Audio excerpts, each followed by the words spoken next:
and show you mine on the camera. My There's sophistication. wide ones. I've just started going with the spatial surround, the spatial sound thing. Yeah. I didn't like that at first because it was weird. It's not too obvious on most of my songs now, or maybe I'm getting used to it. But I did see this thing that talked about the bouncing of left and right and the focus, the sort of stereoscopic stuff where you sort of have dynamic stereo noises jumping left, right ears is actually good, especially for scattered brain Dude. to focus. Isochronic tones. Is that what it is? You should look for binaural and isochronic. Yeah, I've seen that 8D they talk about on some of the stuff trying to make you buy their apps. So as a sub for that, for just regular music that's not specially encoded, I've just turned on the spatial sound thing with the AirPods to try and help. Yep. Yeah, isochronic is a frequency. So in the background, there's a pulse. It's kind of like white noise for your brain, or like white noise, I guess.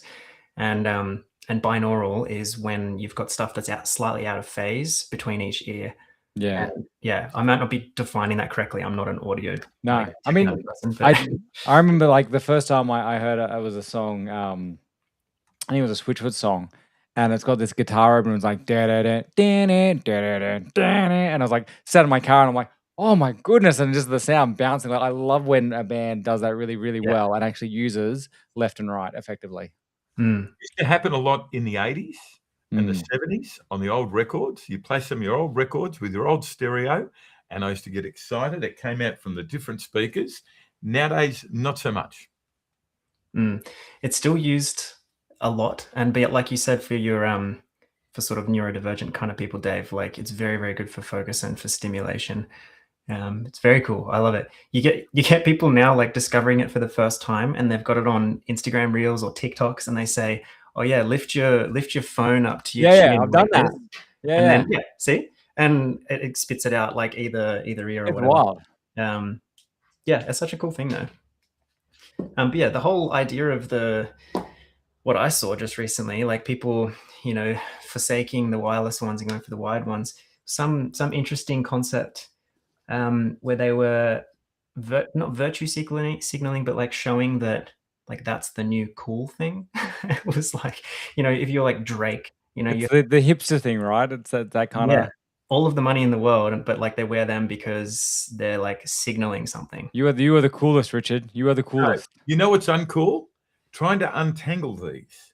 That is really uncool and very annoying, even though I use them all the time. Except when I'm on a plane, I use my big headphones.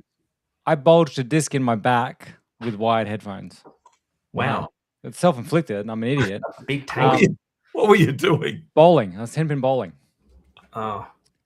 So I was doing this thing called Phantom League. This is got nothing to do with AI. I was doing this thing called Phantom League where I had no friends that liked bowling, but I really wanted to bowl regularly. So I joined this thing where there was a dozen other people in this Phantom League, and you just turn up anytime during the week. You'd bowl your 2 or 3 games or whatever, and then they tally it up and week to week how you'd win against each other, and as a leaderboard. And it got to the last week, and you could be a week behind, and then you go, I'll just catch up next week or whatever. But I went up there and went, I just want to play 1 week. And like, no, we're wrapping the thing up. You have to play both weeks now. So I had to play like 6 games back to back. Like I had to bowl, 60 frames. That's a lot of bowling. And I normally went with headphones in. This was 15 years ago, before there was a lot of wireless headphone stuff, before Bluetooth was really minimized to the in-ears and stuff that we have now. Then I had my wired headphones in, and I had them running down my shirt into my pocket and stuff. But the cable wasn't quite long enough, and so I was hunching a little bit, I think. And so being slightly hunched and like throwing a 16-pound ball, and I was a spin bowler, down the lane over and over again, being in that slightly hunched position and throwing that weight, all of a sudden my back just went bang, and I was like, yep. Oh my goodness. Yeah. And for it was a year or more of physio and recovery before I could actually take proper strides again. I was like walking like a penguin for ages. I will say though, that happened in like the second or third of my 6 games. I finished my 6 games bowling, like just walking up and just doing the like, because I couldn't swing, I couldn't bowl properly anymore. But I persisted through and finished my 6 games like a legend, and won the Phantom League. Yes. Wow. Did you get the little rolling The ramp? ramp thing. No, I don't know that I did, because I mean, especially 15 years ago, that like not everyone like it's socially acceptable to use that. Everyone uses that now. It used to be that was for the I find it wheelchair very people. helpful. Like, yeah. I'm Using a bit that old school when it ramp, comes to my bowling. No ramps, no bumpers. I feel like that's the same as using the reaching stick on a pool table. I It's called the rest, but you know, some of us call it a reaching stick. the Which rest. kind of makes sense too, yeah. Brilliant, brilliant. Well, I suppose we should probably do one of these.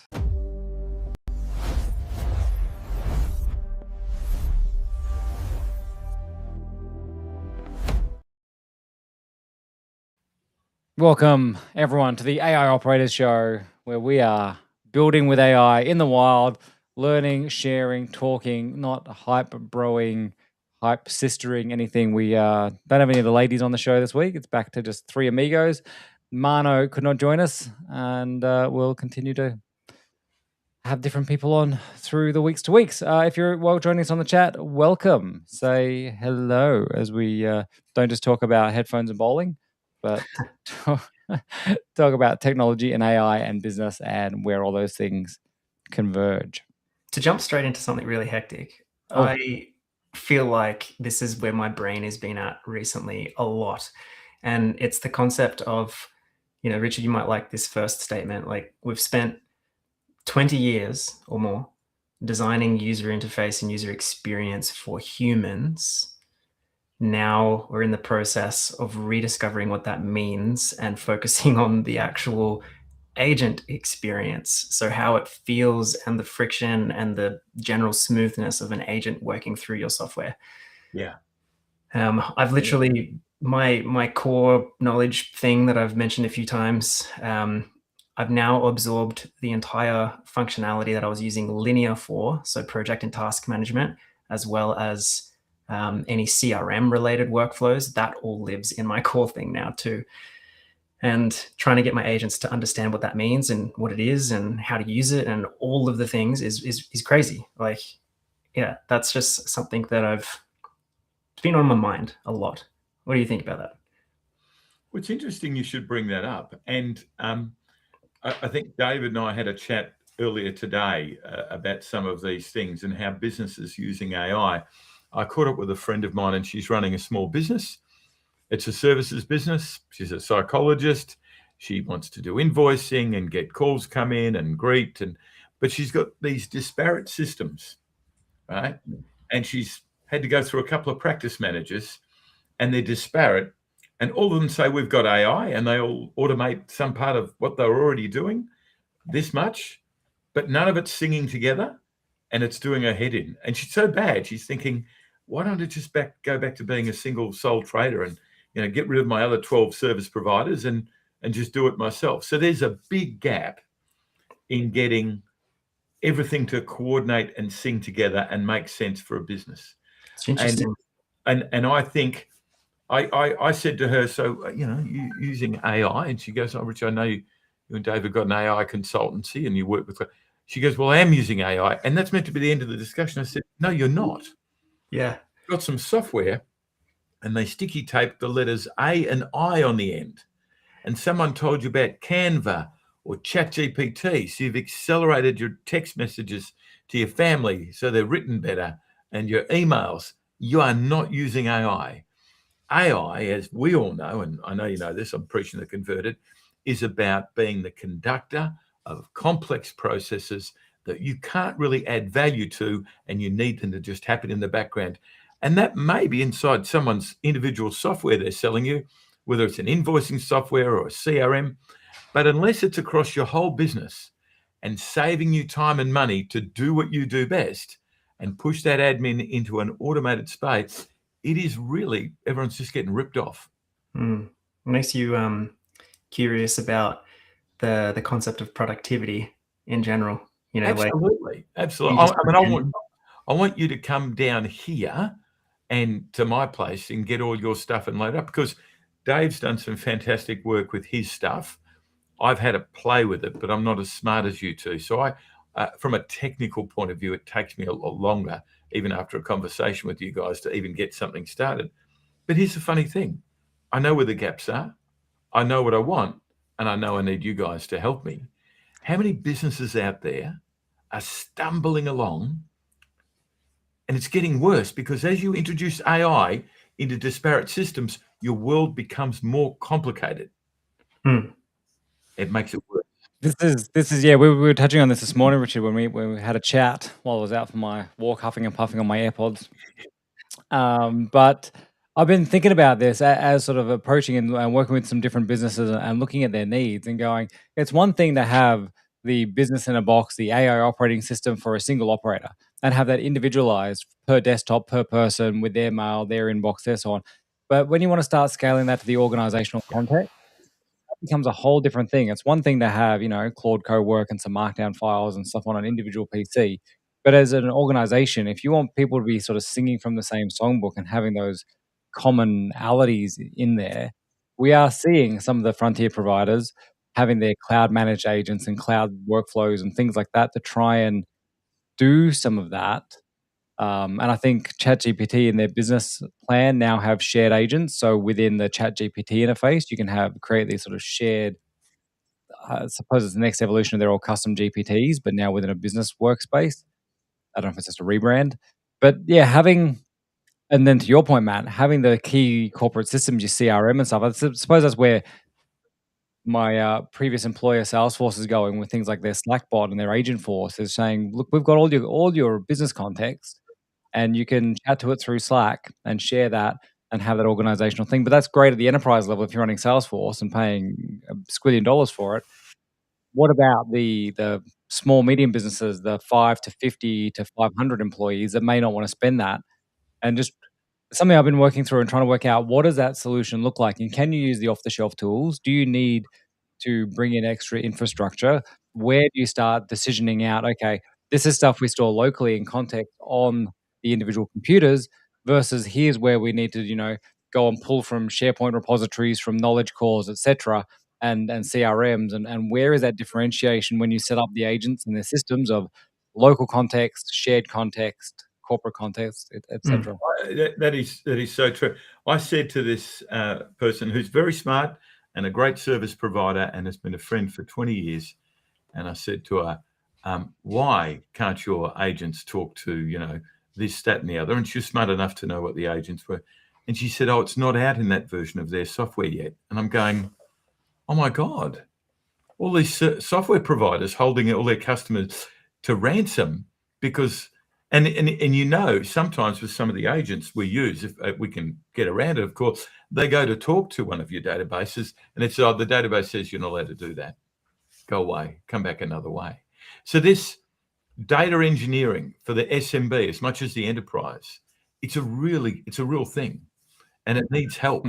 And it needs a lot of help. And you've got some companies doing it at the top end of town, but the biggest automation, the biggest savings and advancement will be for the SMB in having the data ready to be accessed and all the agents singing together. And we can do that. We can help people do that, and they should reach out to us.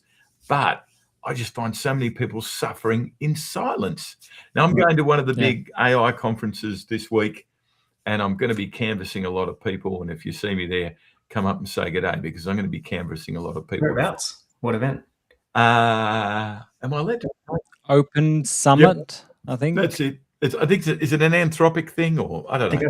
No, it's just some other AI guy running an AI practice who's pulled together a big event. Good on him. I gave him money. I'm going to turn up, and I think it was sold out in Sydney, and it looks like it might be sold out in Melbourne. We will be running a series of our own AI updates soon because Dave and I have been talking about doing that beyond just doing a podcast. So we'll keep an eye out for that. We'll talk about that in a bit. Matt, you said you're integrating CRM stuff, so you're not using a third-party CRM. You're just building your own bespoke thing for you and your needs. 100%. Like I started just with the idea of like, what is a CRM? Like, what's it for? And what other questions? If you know you need a CRM, it's because you have a question and you need an answer for it. So therefore, if you look at it like a chessboard, at a chessboard, you've got all those little pieces that you put on the board. What are the pieces? That's when I use the word primitive. It's like the pieces, the building blocks. What are the things that the system actually needs to answer those questions for you? And then, Richard, you just said data engineering. The whole reason why my business name is Slaytech Systems is because systems is like my love language. As soon as anyone says the word engineering or systems, I instantly just get chills. And yeah, Dave, so if you think of a standard CRM, you've got people. Those people might be associated with an organization or company. You may have notes about said people or organizations. You may have opportunities. It could be a lead, it could be a client. There's various stateful things there, including then projects and tasks and whatever else. So the disparate stuff, Richard, that you said that most people struggle with, where if their tool integrates AI or not, they're still across all of these different random tools. What I tried to do is be like, why can't they all just be in the same system? Yeah. And I exactly export. And so a couple of points on that. And I think that's a really good point. Years ago, I've been in the technology industry for 40 years. And every time I watch a software company, a technology company, try and lock everyone into their technology and not have it open, eventually they die. Whether it's token ring or you name it, you try and lock it in and you're gone, right? People won't stand for it, and they'll do exactly what you're doing. They'll build a better fly trap or mouse trap somewhere else, and your mouse trap will be left on the wall because no one could work with it. And it is quite astounding at how difficult our industry makes it for people, right? We used to have the ISO standards and they'd all come out. All of that seems to have gone by the by. No one's making an effort to connect things together and make it connectable. And I think there's a real problem there. You said the word standard. I love standards. Standards is like, you talk about trying to keep people trapped in a box or whatever. That box will change. The reason for being in that box changes, but the standard is usually the same pain, the same questions, the same reason for doing anything, across any of these avenues. So yeah, I'm trying to build this standard where it's just this collective set of primitives to do work. So, And on top of that, Matt, not to interrupt you, I call it the Microsoft paradox. And someone taught me this many years ago. We go out and buy Word or Excel or some of these standard tools or software that we think everyone needs because they're all compatible. Trouble is, people only use 3 to 4% of the features of those software. They don't want or need anything else. And that's why I like your approach with the chessboard in your CRM. What do I need? Good. That'll be fine. I'll go with that. Thanks. That's what Google did when they tried to take on Office. They didn't try to recreate everything in Word and Excel. They went with what are the core things that people do, and they've expanded over time, but their docs and sheets were trimmed down versions because they're like, we don't need all that advanced stuff for the majority of users. Yeah. And then that's evolved further with Notion. For a lot of what we're doing, you don't need Word documents. You're not meant to be emailing Word documents back and forth. We just want shared documents with interactivity and collaboration. So then that's another layer, which becomes a real pain when you actually do want to print something because where's the page layout? So how do I sort of split my page in A4 and paginate and stuff? It's this is not the right tool for that. I haven't printed anything for a very long time. No, but even a simple example is something like you want to make a PDF of something to send to someone, and all of a sudden you're in Notion and you say, okay, export to PDF, and the pagination's all stuffed, and you got weird breaks through paragraphs and things weird margins that you can't control, and it's come on. Yeah. I'm used to my Word document tools from the 90s.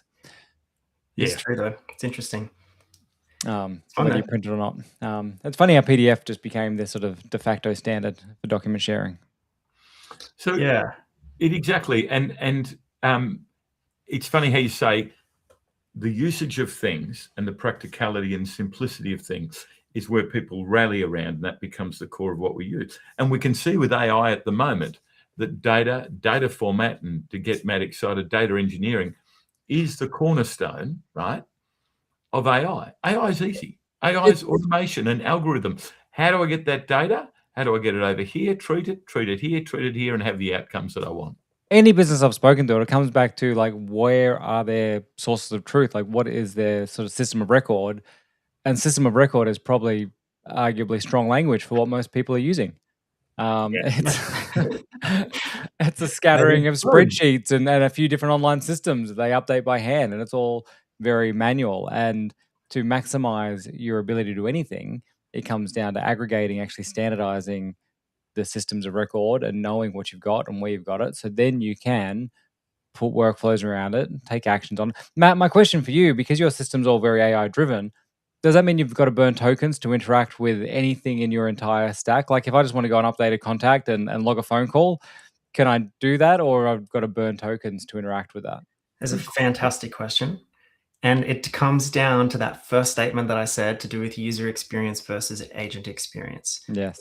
So my user experience right now is interaction with the agent. Yeah. But if you think of the actual agent experience, the UI, the APIs that exist here, the actual interaction method that the agents use, it's all just simple CLI commands. If you know how to traverse a CLI interface, look up help commands, look up the command syntax, you can run the exact same commands that the agent can, costs you 0 tokens. But let me ask you this. If I wanted to jump in my car and go down to the shop to have a bit of a look around or to do some sort of work that my car needs me to do, I have to pay for fuel. It's, for me personally, it's part of the game. I don't chase 0 cost infrastructure anymore because there's kind of no point. You know, if you want to be part of the game, you have to burn tokens. Interesting. I mean, and the conversation becomes then at scale, and how do you control the tokens? And I've been thinking about this, talking to some people around custom harnesses that they're writing in different systems, and thinking about my own harnesses that I've been building. And even with my app, my FX Traders app that I built, Chart Reporter, I'm not putting AI into it other than MCP, so people can, attach their own thing and query the data. That's easy. That costs me nothing except a few API calls.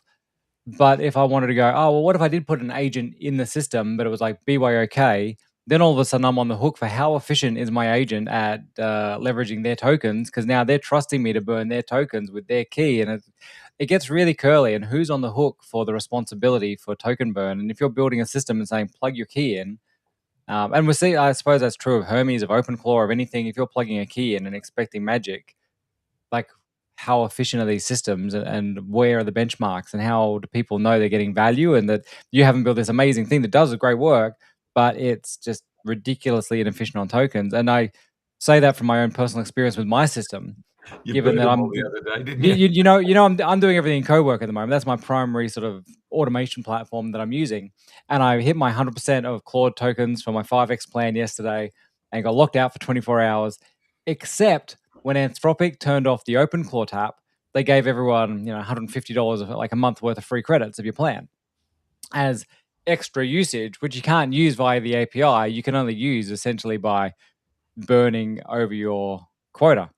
So I don't know how that was really meant to help the OpenClaw users. But anyway, I had $150 of free extra usage, and I turned that on when I hit my quota. And within half a day of my usual workflows, my hourly heartbeat pulse, generating my morning email, and obviously when it does these things, it's like, oh, I found a task to do. I've got to go grab that YouTube video. I've got to summarize. So I was doing work, but I burnt like $50 of credits in half a day. And I'm like, that is insane. Like, my system is not optimized for token efficiency, clearly. You've got a little bit of token optimization possibly as part of the variables of that equation, but the other part of the equation is Anthropic, and that cannot be like overlooked. The fact that if you look at any of the cost to value ratio, Anthropic's models are the lowest as far as the money that you spend compared to the token economics of value that you get out of that. Like, it's insane. And like, I haven't completely and I don't think I ever will, put my eggs in any one basket, but I keep jumping because I just keep seeing the shifts. I'm trying to be as flexible and pliable to the market that exists. I installed LM Studio yesterday because I had no tokens left, and I was like, I'm burning all this extra usage. What can I do locally? And I installed LM Studio and downloaded Gemma 4B that would fit on my laptop, and I got a Nemotron build that would fit on my laptop. And then tried hooking up Hermes again because, Mano's been bullish on Hermes. So I was like, I'll try Hermes, and got it to CLM Studio, and it got it to populate the models, and I picked the model I wanted. And then every time I tried to send the thing, it came back going, chat response not validly formatted. And I'm like, I don't even have a good AI that I can ask questions to help me fix this. So Oh, no. Hey, quick question for you nerds. Can you transfer tokens between your accounts? what do you mean?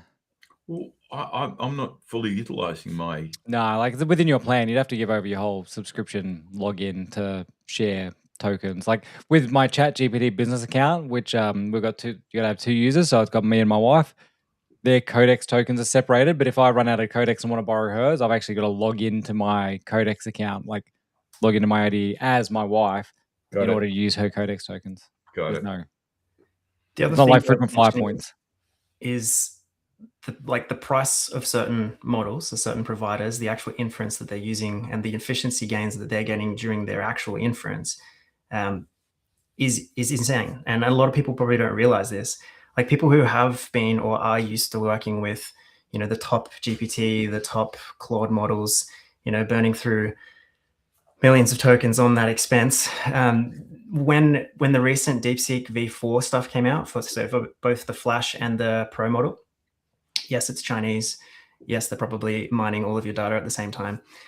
But if you just look at the actual efficiency of it, these people pumped the same sort of workflows through Pro, which is their expensive one, and they couldn't even crack $5 worth of usage, it's just nuts. And I don't know, I'm so excited to see what happens with all of the infrastructure concerns and demands, because a lot of people are saying that we're going to hit this plateau where everyone's burning so much tokens, and all of a sudden all of the VC funding and the subsidization will burn up and you'll actually start to experience the real cost of these things and actually spending token price on them. At that point, do we continue to use Claude and all that, or are we going to go to these more efficient, possibly data mining sources like or self-hosted? Are the self-hosted models going to be good enough even on the smaller sort of 8 billion, 16 billion models without going to the full 24, 32? The Quen 3.6 27 billion dense, I want to run right now. I just don't have the infra to do it. Yeah. So, because I think that's the other thing, that running your own models, and we're gonna see that as we've been used to using this broad brushstroke thing and just throwing everything at it. I think it's going to come back to being more tactical, which that brings us to some of the do I run the news thing? It's not really news, but it's kind of what we're going to talk about next. So let's do it. I like the news stinger. Hit the button. Welcome to the AI Update. Let's look at what's happening in the news. So this isn't necessarily like news, but this is conversations that are happening on socials like LinkedIn and business leaders. I'm seeing a few common threads here talking sort of a continuation of what we've been talking about all show so far, really. But if I bring this up, and it's funny you mentioned Canva at the start, Richard, we did not actually rehearse this, but I saw this post from Cameron Adams, the co-founder and chief product officer at Canva. Yes. And I read, everyone I speak to feels more productive with AI, and yet many teams don't feel faster. Here's what's actually happening. You're talking to your chat GPT, your colleague is talking to her Claude, someone else is deep in their own assistant thread, everyone's individually humming along, generating ideas, drafting content, moving faster than ever, but none of those conversations are talking to each other, and neither really are the teams. AI has expanded top of funnel thinking. There are more ideas, more inputs, more possibilities than ever before, but the constraints at the bottom, actually getting the work live, haven't changed. So we end up with more output and the same decision-making pressure. What needs to change is how AI shows up inside shared work, not just individual work. That's what blah, blah, blah. I would actually challenge and add to that as well in my own things that I'm seeing, is that it's showing up in individual work. And so I being out of tokens, decided to type my own Substack article yesterday with my own fingers. I didn't even run Grammarly across the top of it. I was like, screw it, this is raw. I'm raw dogging this thing. Man, you're working hard. But thinking about the fact that I have, my dozen team of agents running hourly synchronizations and heartbeats and running through linear tasks and generating documents and generating content for me to review, it creates a massive amount of work just for me to actually review all the work the agents are doing. And the human becomes the bottleneck in that instance as well. So is there benefit to generating 20 times the amount of content when you still have the same number of humans that have to verify, confirm, or do you go the full autonomy, just sort of guy getting his car to drive him to Whole Foods for his magnesium thing that we talked about last week? Like, that's the two choices. You go full autonomy and just trust the robots to do whatever they like, or you still have to be the backstop and become the bottleneck, reviewing and chasing and confirming all the things. And I find, am I more productive? I can certainly build things I could not build before and generate some of the things, but in other ways, it becomes this argument between busy versus productive. And are we really, really busy? Yes. Are we really, really productive? Maybe not always. I don't know. What do you guys think? Yeah, I think that's a really good point. A while ago, when I was talking about networking, like 30 years ago, and people didn't really kind of understand what it was, and I used to talk about information islands. So the PC came along and allowed us to automate tasks. Everyone thought they're an accountant when they got a PC with Excel. It accelerated their individual performance, but maybe not the company's performance, because we created information islands. And people didn't always trust the data because it came from their computer and not mine, and I haven't reviewed it and all that sort of stuff. Fast forward from the old sneaker net, which is, we used to run around before a network with a disk and stuff like that. Fast forward to something like autonomous driving. Okay, so I'm driving my car, but I don't completely trust it. So I'm keeping an eye on the road and I'm checking. I don't want to be one of those 4 surgeons in the US that were drunk and turned their car, their Tesla onto full autonomous and accelerated and crashed and killed all 4 of them. Someone did find out they hadn't bought the full autonomous pack. So that was a bit of lack of trust. It's like the Anchorman 2 scene where he's got cruise control on and they're all in the back having a laugh. Can I just tell you, you can't believe 4 very senior surgeons and specialists did that with their Tesla in the US, and they all died. So now we come forward to, when I get data from someone, do I trust it? Don't I? I mean, when I'm driving a car, I used to have friends when I was first driving an automatic, they'd look at the revs on the gear change on the automatic, and they were second guessing, would I have put it from first to second then? It is a cultural evolution, and it's an evolution of trust. And where it comes from, we have to be sold on and get to. I spoke a while ago about my old bosses, Mark Andreessen and Ben Horowitz, when they first set up one of the first cloud companies called Loud Cloud. It failed. And they took all the EDS's processing. Why? Because no one trusted someone else to take their data processing and do it offsite for them. Today, oh my God, everyone. So I think there's a cultural impact to what you're talking about, Dave, and it's really important. Do I trust that data, and can I get it to sing like a concert and get everyone working together? Because you're not going to be more productive if you're second guessing where the data is coming from all the time. I want to say my thousands of thoughts, but I can't get them out. First of all, I have to humor what Sean's saying in the comments, which is pretty much what I was going to say as well. Like, where his mention of internal benchmarking was to do with costing token usage, but it's also relevant here. Benchmarking your productivity, your metrics. Like, the whole point of KPIs existing in the first place, you guys can have KPIs for your systems. It exists. You can actually measure how productive your agents are. You just got to define that in the first place. Make them build it itself. That's a really good point. Yeah. And, someone mentioned, can we augment humans' ability to review the output, right? Yeah. 100%. That's what we're doing. Look, and an example is I wanted to create some social shorts and content for Chart Reporter, and I said I want to lean into the meme culture that traders have on X and stuff, and it came back with this generic, horrific sort of stuff. And like, as good as my agent team are, they don't get humor, they don't get meme culture, and so they're like, you could do this comparison thing and do. I'm like, dude, no, I'm thinking like using clips from sitcoms and like other bits and pieces, and I go, oh, okay, that's a hard pivot, we're gonna do that. And in the meantime, like yesterday, I had no AI, so I was like, my highest leverage move now is to just go and pull that clip from Arrested Development that came to mind and throw that into a short and push that up. And in like 3 hours, I had 1,000 views on this short. That was all 100% me. Whereas if I rely on the AI to try and generate the meme ideas and then follow that, and I've got to review 10 crap ideas, I'm better off in that instance just going, no AI, I will just mind my own brain and just generate 5 good things versus reviewing 10 crap things. And that takes us back to Wall Street in 1985. I made that number up, but somewhere about then, when everyone was using their automated stock buying and selling software. And of course, it's like with AI, it's the sum net average of all the Venn diagrams. And as soon as the shares started to drop, everyone started to sell. And as everyone started to sell, the shares dropped and it went down and they had the biggest crash in Wall Street's history. If you just rely, see, I see AI as this.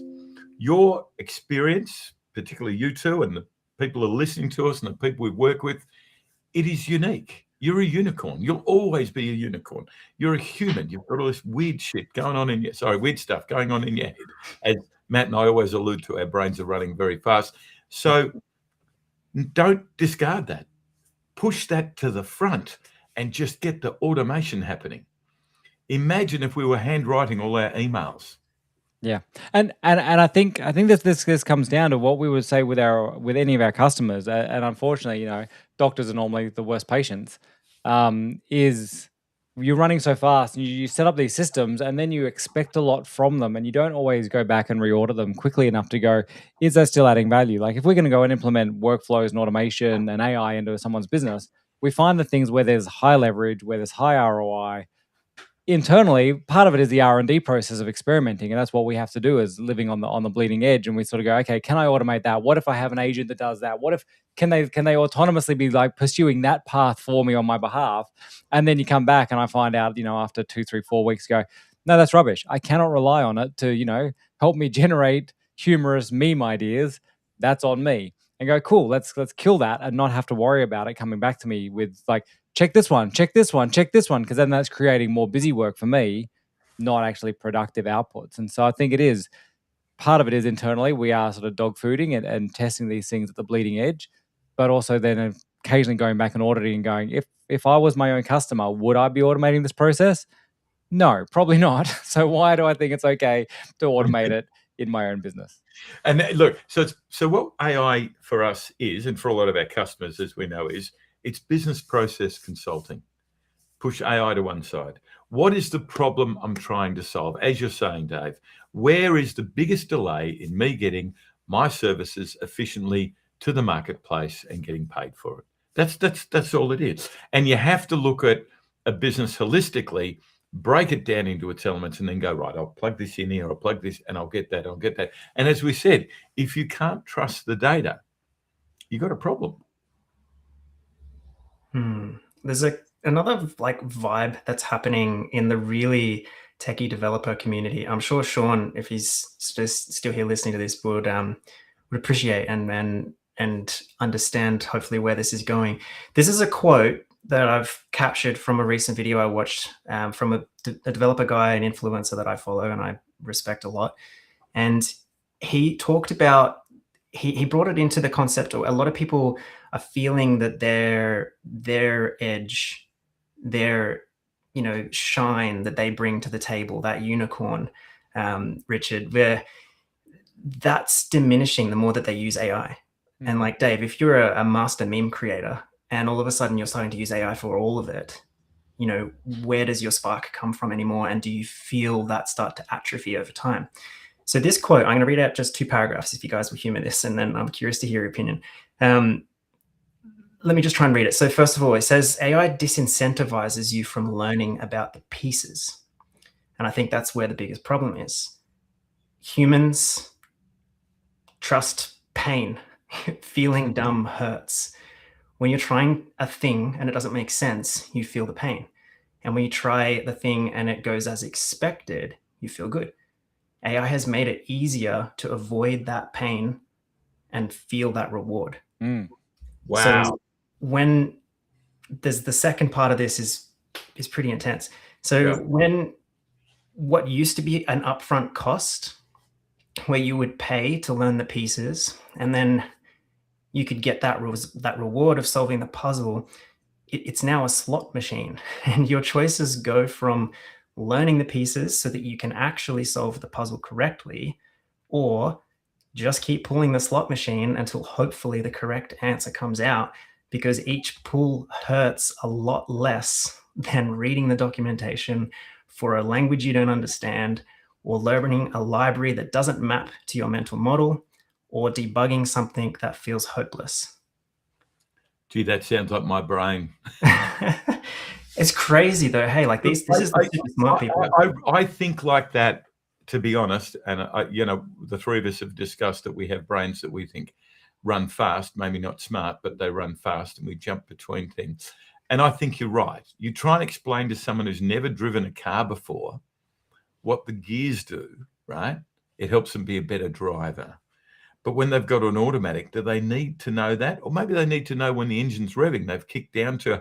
So a lot of that is you have to have context to what you're doing and why you're doing. One thing I think is okay, and I'll go with Einstein on this one because he was a bit smarter than me. He famously said, of course, when someone asked his phone number, he couldn't remember. And they said, why don't you remember your own phone number? He said, because it's in that phone book over there. Why would I bother? I've got more room in my brain for other things. I personally believe that your pain pleasure point is true, but I also think it frees up a large part of your creativity when you're focused on what the problem is trying to solve is freed up. You've got you're less overwhelmed. You're a little bit more room to play and try, and you have more resources to try things out because it's automated. That's my view. Dave? It's horses for courses, right? I think there's times and places, and I think if too much of anything can be a bad thing. Like even a good thing, too much of a good thing can still ultimately be a bad thing. It's a mixed bag. I mean, for me, the fact that AIs can generate and create things that I couldn't, like I don't have to go and learn the pain of writing syntax and writing thousands of lines of TypeScript in order to build a great web app. That's leverage for me. But in the same point in time, knowing some of the underlying, as Matt would say, primitives of database design and data flows and thinking about state management, all these kinds of things really, really help make sure that the thing I'm engineering, it comes back to that engineering versus coding, really, really helps me. But then on the ideation point of view, it becomes really easy to become lazy and just trust that the magic AI knows all the answers. And so, yep, go research this problem and tell me like all the specific things that my app should have. And it comes back and bang, bang, bang, bang. And you go, okay, cool. Now go and code those things. Thank you for researching. Yep, that all looks good. But I have joined some forums and things and having some conversations around different data points for analysis and things. Someone threw up this, like what they're doing with their own tool that they're building just for themselves. And I was like, ooh, I hadn't even, that didn't come up in any of my research and any of my AI assisted research that here's all these ideas. And so I was like, cool. So that interacting with people and exploring the thing and getting back to humans and other humans and the way they solve problems can be really handy. And we lose that. I think even I mentioned yesterday for Substack, I wrote my article by hand. And this was the last couple paragraphs that I wrote. I don't trust the AI to fully unleash it, publishing content on my behalf, but it generates so much I don't always make the time to review it. I'm sure that in the 6 weeks since I last posted here, it's generated a number of different drafts that I've ignored, glanced at, and ultimately I find myself here today typing my own one out instead of leveraging one of those. And I think personally, part of that is just the catharsis and the creative ability to type and just put your own thoughts out rather than just tweaking someone else's. Yes, my AI is trained on me. Yes, it's read all my stuff. Yes, it's listened to all these transcripts and it knows my voice and can write a reasonable facsimile of me, but it's not my words. It's not my actual feelings about a particular topic. So I think, again, reconnecting to who you are with these creative aspects and going, I actually wanted to write something yesterday. I wanted to share how I feel about all this AI stuff. I want to share my thoughts, not just interpreted thoughts that the agent has created on my behalf. It becomes a different conversation. So I'm always busy feeding the machine, giving it more things to do, but each of those tasks becomes a rod for my own back, just kicking the can down the road and multiplying the things I need to finalize and complete. I have no doubt that having robots yell at me keeps me more productive than ambling along on my own, but is it just satisfying a dopamine loop, or is it actually driving success? Good question. Yeah, I'm glad you raised this, Matt. It's a good question. Where does our creativity stop? Where does our value stop? I still stand by the fact that if we're all using the same tools, then the same garbage will come out and you will deliver some baseline value, but nothing creative, nothing unique, nothing competitive advantage, whether it's a business or as an individual. And I like your approach, Dave. It's you've got to be really discerning about what you accept and what you put out. And so the concentric ring story, we're automating the complicated or the volume part of creating content, but our brains are still adjusting that so it's unique and we've got the right perspective. Otherwise, you're just regurgitating the average of what everyone else says. And some things you want to be personally creative. Like I wanted to write a Substack article. I wanted to share how I feel about the way I'm using AI. That's different to I'm doing 3 to 5 streams a week now, showcasing my chart reporter app where I'm doing live trading sessions for 30 minutes to an hour. That I just wanted to literally pull down the transcript, write up a summary, subject, and description, and repost that to YouTube. That is like a low value, high volume thing where I just want the algorithm. I want YouTube when people search things to find the right keywords, not Dave did a live stream tonight. Like I wanted to go, he looked at this currency pair and he did this and he traded that and he was looking at this indicator. Bring some of those keywords up automatically for me. I don't want to sit there afterwards and do another half hour of going, what did I talk about? What did I trade? And it puts all the chapter timestamps. It just does it all automatic. That's an instance where, that's a less creatively intense thing where I just want it done. Yeah. I just, while you guys were just speaking about those things, I just had the best analogy come to mind. Oh, please. I love good analogies. Now, if Kate Fabian's still here, she's going to love this. So what Richard just said about, the same rubbish, everyone's using the same tools, the same rubbish comes in, the same rubbish comes out. Yeah. I have the perfect rebuttal in the shape of an analogy. Good. So cooking. Yes, a good analogy. I like culinary skills, food ingredients. Everyone's using the same stainless cookware, the same gas stove. Yep. And then you have some people able to create objectively, subjectively, doesn't matter, better cooking, better food. It tastes better. It gives you more of an enjoyable experience when the aromatics, all the stuff. Now, so that analogy so far makes sense. If you guys haven't been aware, yesterday, there was a huge security breach through various supply chain stuff, dangerous worm, spooky things. I won't go too deep into it, but if you think of that kind of developer land supply chain risk is based on the ingredients. It's the pieces that you're using. Is it bigger than the Axios thing from a few weeks ago? Probably not bigger, but scarier. So it's a worm thing where it actually will embed itself and go deeper and continue to spread. So, this isn't a security lesson in the world of technology, but what this analogy is trying to steer towards is you can get food that is contaminated. That's going to affect your downstream product and potentially infect your staff, and then your whole kitchen's screwed. So don't go on a cruise. Yeah. So with this whole thing of creativity and all that, I think it is still possible that the individual can use the same tools and use lesser tools, use a subpar set of tools and get a better result than somebody using the best tools, which has been the case with any kind of craftsman. Absolutely. I think that's natural evolution. I think you're right on the money there, Matt. And it's very true. And I always said when I ran an AI company about 5 years ago, I always said to the clients, as it was a BPO outsourcing AI company with, automate, I said, it's all about the question, not the answer. And if you ask the right questions, then you'll get the right answer. And like, what is the problem I'm trying to solve? So when people are cooking, to use your analogy, everyone's got a different objective in their mind, even though using the same ingredients, same cookbook, same cooker. They've got a different perspective. And I always hang my mum out to dry for this one because she clearly made the best spaghetti bolognese in the world. And I knew that and she knew that. We had to convince other people that. But when I went to her place, it tasted great. But when I cooked her recipe at my place, it didn't taste as good. And of course, it took me 40 years to work out that she actually didn't give me all the ingredients. So I always went home for spaghetti bolognese. And that's the same thing, right? If we look at it, individuals hold those secret ingredients just by what they do. It's going to be 100 years before, in my opinion, with the evolution of AI and technology and access to data and formatting of data and opinions and perspective, for it to even come close to being as good as a human would when they managed it. That's my opinion. It'll be over 100 years at least. There's also the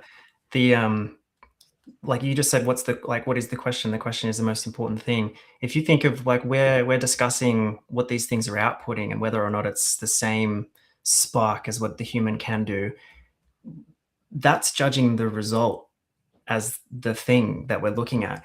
What happens when the result doesn't matter anymore? Similar to what Dave said, like his throwaway streams, he just wants to get some AdWords, just some SEO, whatever.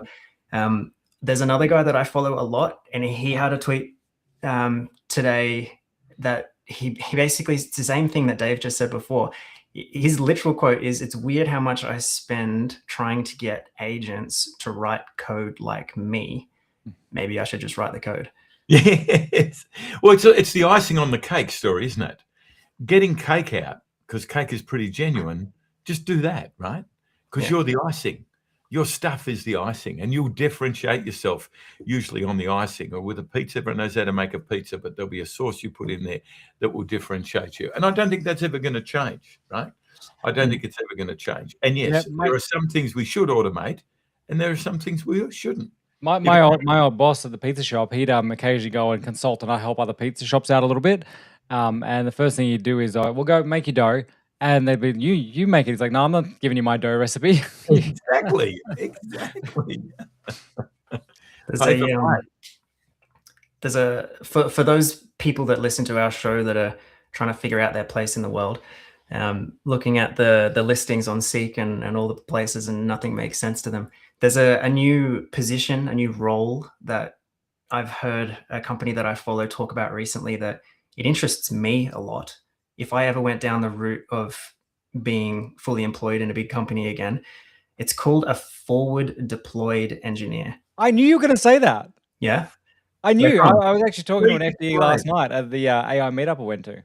Please explain. Do you think I would fit that, Dave, from your definition? Yeah. It's basically, it's kind of almost a pre-sales, post-sales, not fully post-sales, it's not implementation, but it's being on site, helping customers make sense of the technology that they're buying and getting it implemented, but not really implementation. It's a bit more innovation and experimentation. So it's kind of like a salesperson that's embedded at the company temporarily in some ways. Yeah. It's curious. I find it very interesting because I don't think I could ever just be a cog in the machine anymore. I think I have to be like a touch everything person. Yeah. And I always have been that way. Even when I worked at this shed, I literally was that person that knew where everything was and could fix anything for you. So the forward deployed engineer is such a curious concept. For me, it kind of moves in the same space as someone that is the actual, like, the product person. But the product person is less about the engineering. It's more just the user experience, I guess, and the feature stack and making sure that the reality comes true. Whereas that forward deployed engineer, the FDE, is super customer facing engineering stuff. It's about that user experience and the agent experience.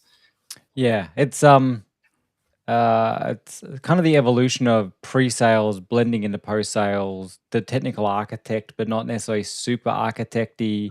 It's a bit more experimentation. It's being rolled out differently at different organizations. But yeah, I think it's interesting to see what's happening with this FDE role versus the traditional SE role. And that plays up into the organizations at a higher level because they demand that support and that explanation and that context.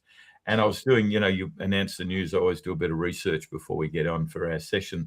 And IBM's just announced that 76% of companies have now established a chief AI officer role. It's kind of like when we went from IT managers who were playing with their PC to CIOs.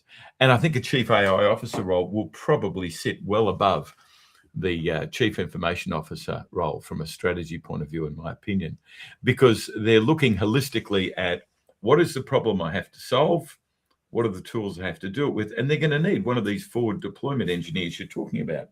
So that they get the impact of, okay, if we go down this path architecturally, and we grab this data and bring it there, how's that going to change the way the company operates? Are we going to be flexible? And you think about, I'm just going to pick a handful of modern software stacks that companies implement, whether it's Notion or Miro or Asana or any of these types of things. The one I was talking to last night was Lorikeet. But imagine you're putting that in, and there's different ways, and different users are going to use that in different ways. And so it's not that you've got to go in and engineer the deployment. It's helping the teams there understand how they can leverage this flexible platform solution internally. It's different from here's your deployment and here's how you use it. It's like, okay, you've got this great tool now. Let's experiment and help your teams work out different ways you can execute and leverage it most effectively. Because I mean, and just bring up another link. This is a local Australian software company, ELMO HR, and Justin, whose name is obscured by our logo. He's just written on LinkedIn. Most organizations are no longer asking if AI matters. They're stuck on something harder. Why isn't it actually changing how work gets done? Here's the uncomfortable truth. High adoption doesn't equal high impact. So they've got 75% of their workforce actively using it, but it's not the same as enablement. And so he's written an article talking about some of the ways they're helping make sure their 75% plus team are actually getting some value from it. There's a lot going on in the space. We're running up to time, guys. So I did want to just wrap up and mention that, and you teased us at the start of the show, Richard, we are having our first AI Operators IRL in real life event coming up in June in the northwest of Sydney, because I'm sick of going into the CBD for all the events. And there's a lot of people out in the suburbs that won't be going in, business owners and people that are in this space that don't have the time or energy to make it all the way into the city for all of these meetups and events. So we're going to trial one up here in northwest Sydney, and then we'll move them around. We'll come down to you, Richard. Have one somewhere around Melbourne. Matt, we can run one in Albury. We'll get Mano running one out in Kalgoorlie somewhere. We'll shuffle these things around. But Carl Stefanovic did his show in Albury the other night. Who did? Carl Stefanovic. Did he? Oh, yeah, he did his podcast in Albury. We should have jumped on the back of that. We could have dragged the quality of this show up a bit. We're running the first AI Operators IRL night in Sydney's northwest in a pub. I'm glad you did that. So we're still finalizing some of the details, the exact date and the speaker list. But the idea is we'll have a few people giving some short little lightning talks, doing a few little demos of things they're doing and how that could apply to some ideation, inspiration, followed by maybe a short panel with some Q&A where you can ask people that, and then networking over drinks, beers, whatever you want to buy. It is I think it'll be good to just do some in-person networking. There's a huge demand. I've been going to a bunch of meetups in the city, and they're always packing out 40, 50, 100 people at these various different meetups and builder nights and things. So I think it should be good. And if you're interested, is it just like follow your stuff and look for an announcement? Yeah, so we'll eventually put up a Luma link for registrations because the room's got limited size. So it'll be sort of first and best dressed with a wait list. And but as we finalize details, we'll put more stuff out. But for now, follow me on LinkedIn. That's the main place we're sharing this as the first event. Obviously, you guys back channel. I'll keep you guys in the loop. I feel like I'm going to sneeze and it's going to be June. Like the speed at which everything is going at the moment. Right. As a quick, like, I don't know if this is a something worth mentioning at the end of the show, but I had a really weird end to last month. I only just realized now, and it's been 2 weeks. Like I didn't invoice one of my main clients, which has been my biggest source of income so far. So far for April, I've got $0 because I took on a couple of extra things, which meant that it took me away from that. And I was like, well, I didn't do anything in April, apparently. But time just keeps going so fast. When I started mapping out and going, I wanted 5 or 6 weeks of lead time up to the event, I'm like, oh, that's like I need to do it in one of the earlier weeks of June because I'm not doing it right on the edge of the financial year end. So time is moving fast. But we'll get one of these running here, and it'll be a good night for whoever turns up. And I think we're going to roll these out to have more IRL events, which it's not a podcast. We might see if we can record, maybe stream, probably not stream, but we'll record the talks and put them up. Random record. I think would be good. I think I'll try and get there for sure. Yeah, I mean, I've got. Where is it? I've got cameras. Ooh. So yeah, we'll sort that out. But look forward to seeing people there. And for those on the chat who interacted with us today or didn't interact, great to have you. I mean, Manjula, read- Sean, who were on the show with us last week on camera. Great to have you in the chat today. Kate, we will get you on here at some point soon as well. And anyone else who has watched, joined after the fact, the replays, remember, if you join us live, you can interact in the chat too, and we love to see that. So make sure you have liked this video, tell the algorithm to get this out there, subscribe to it, hit that bell icon so you get notified whenever we go live, and we'll see you all on our next show. Thanks, boys. Appreciate it. Good evening, everyone. Morning, afternoon, depending on when you're watching.